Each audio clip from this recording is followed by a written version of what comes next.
to talk about fast food workers and why they're underpaid. When you walk into places like McDonald's or Burger King or Wendy's, you're going to assume that since your food is cheaper or your service isn't as great or the restaurant isn't as clean, that the workers are getting paid less. But when you walk into places like, say, Panera or Starbucks or Chick-fil-A or any place that's more expensive, you're going to assume that the workers are getting paid more. But in reality, they aren't. In an interview on Reuters.com by Helene Olson, she interviewed a college student who worked at both McDonald's and Panera. McDonald's for $7.35 an hour and Panera for $7.95 an hour.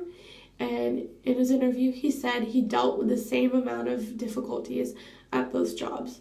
Just because Panera is a higher quality restaurant doesn't mean it doesn't have as difficult of a workload as McDonald's. In reality, most restaurants that are high-end, you face more difficulties because you're dealing with more difficult customers who expect greater service. And with these wages that we make, we don't receive very many benefits.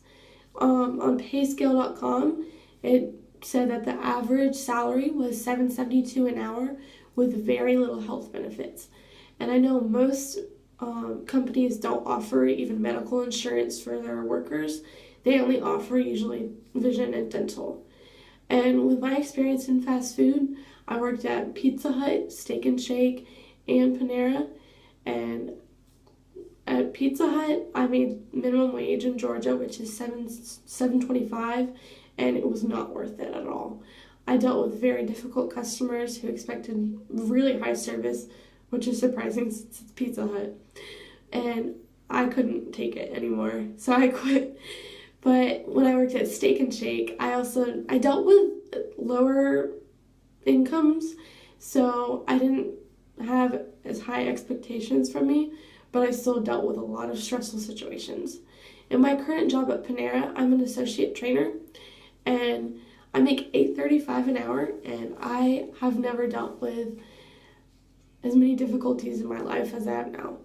Basically, all I received from my promotion was this name tag, and I am working about 60 hours a week, and I still don't receive very good benefits.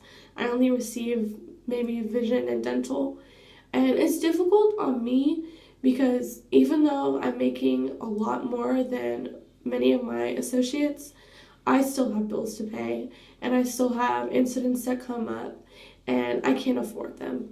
And most fast food workers are living under the poverty level, which is really sad, which is why I believe that fast food workers should be paid more, just because of the amount of stress they deal with and the amount of difficulties they face. I know I've had plenty of difficulties in the past with people yelling at me, people complaining about service, and they expect things from me that I can't give them. Even my managers can't give them. And I believe that if there was an increase in a minimum wage, it would help a lot more Americans reach above the poverty level and just help create better jobs for Americans. And thank you for watching this speech.